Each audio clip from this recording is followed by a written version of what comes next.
And now to an on your side alert. The Better Business Bureau is warning that older adults, especially those living with Alzheimer's or dementia, are at a higher risk of scams and fraud. The BBB says changes in memory and decision making can make it harder to spot a scam, and that loneliness can make seniors more likely to trust strangers.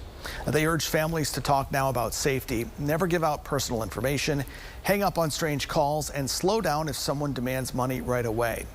The BBB urges caregivers to talk now about money safety and use tools from phone blocking to bank safeguards.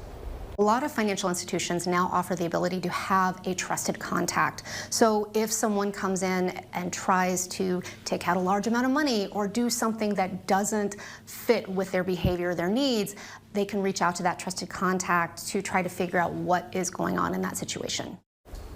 The Better Business Bureau says families should review accounts, limit unsolicited calls and mail. If you or a loved one encounter a scam, report it to the BBB Scam Tracker.